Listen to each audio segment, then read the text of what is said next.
جب اللہ اپنا پردہ ہٹائے گا اور اپنا دیدار کرائے گا تو تب جا کر وہ دل اور سینہ بھرے گا. جب اللہ کو دیکھیں گے نا، ہاں، سب سے پہلا ٹائٹل اللہ کیا دے گا؟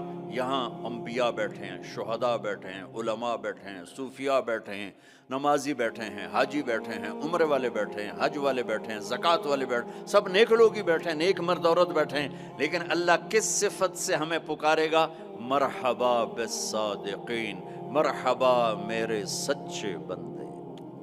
سچ اللہ کو اتنا پسند ہے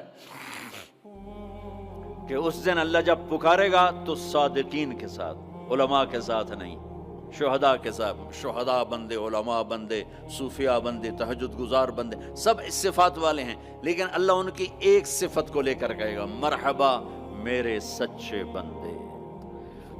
تو جب اللہ کو دیکھیں گے نا تو اللہ تعالیٰ فرمائیں گے میرے وعدے پورے ہو گئے؟ کہا جی پورے ہو گئے. کہا اچھا اب اس سے بڑی چیز دے دوں جو دیا ہے؟ کہا جی کیا؟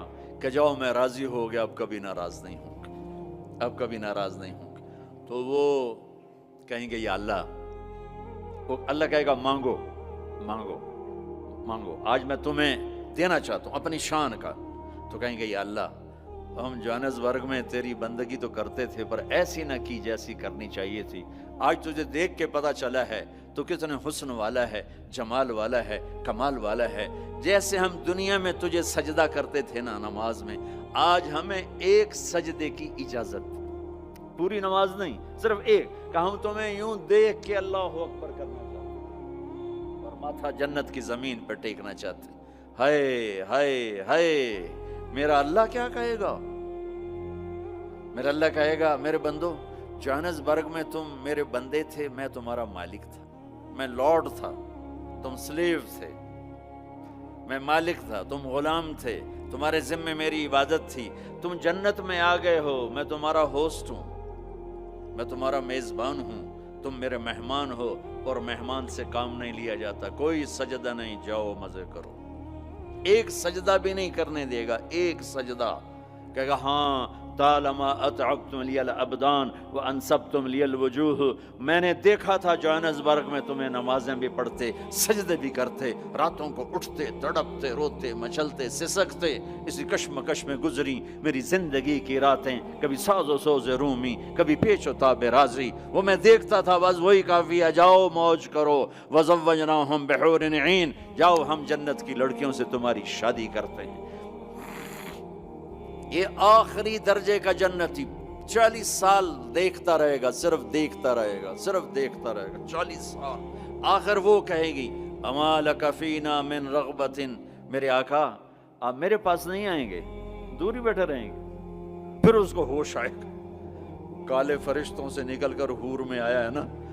پھر وہ کہے گا من انتی، تو کون ہے؟ کون ہے؟ وہ تو سوچ بھی نہیں سکتا. جنت کی لڑکی اللہ نے مٹی سے نہیں بنائی. یہ انگوٹھے سے یہاں تک زعفران، گھٹنا، گھٹنے سے چھاتی تک مشک، چھاتی سے گردن تک عنبر، گردن سے سر تک کافور. 130 فٹ قد ہے، 130 فٹ لمبے بال ہیں، یوں آتے ہیں آبشار کی طرح، اور پاؤں کی ایڑیوں کا بوسہ لیتے ہیں. اور وہ جو فراک پہنتی ہے وہ 3 میل کے دائرے میں گھومتا ہے. 3 میل. جو شاہی خاندان میں شادیاں ہوتی ہیں وہ لمبا 25 فٹ کا ان کا فراک اور وہ غرارہ بنا ہوتا ہے. تو میرے نبی نے فرمایا 3 میل کے دائرے میں اس کا لباس گھومے گا. اس کو اٹھائے گی کیسے؟ ہم بھی 100 جوڑے پہنیں گے.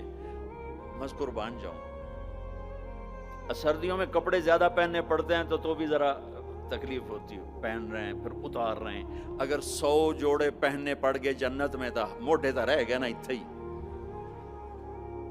اور 100 جوڑے اتارنے پڑیں تو پوری جنت میں ایک بیگ نہیں جس میں وہ ڈال دیں، پوری جنت میں واشنگ مشین نہیں ہے جس میں ڈال دیں. تو میں قربان جاؤں، تم صرف ارادہ کرو کہ کپڑے بدلنے کا. ارے میں جب پچھلی دفعہ آیا تھا نا تو ایک نوجوان تھا، پتہ نہیں ہے وہ کہاں ہے کہاں نہیں، مجھے شکل تو تھوڑی بہت یاد ہے. مجھے کہنے لگا ساؤتھ افریقہ از جنت جنت. میں نے کہا پاگل، تو جنت کو جانتا ہی نہیں ہے، تو نے تو جنت کی انسلٹ کر دی. ارے بیوقوف، تجھے جنت کا پتہ ہی کوئی نہیں. تو ساؤتھ افریقہ کو کہہ رہا ہے ساؤتھ افریقہ جنت جنت 2 دفعہ آپ ارادہ کریں گے کپڑے بدلنے، اللہ کی قسم اگلے 100 جوڑے غائب ہو جائیں گے اور نئے 100 جوڑے آپ کو پہنایا جا چکا ہو، پہناوا آ چکا ہو، نہ آپ کو پہننے کے لیے خود کرنا پڑے گا، نہ اتارنے کے لیے کرنا پڑے گا، صرف ارادے پر اگلے آ گئے، نئے آ گئے، پرانے غائب۔ کس کو دینے ہیں؟ کون دھوئے گا؟ ہے سب بادشاہ ہیں جنت میں۔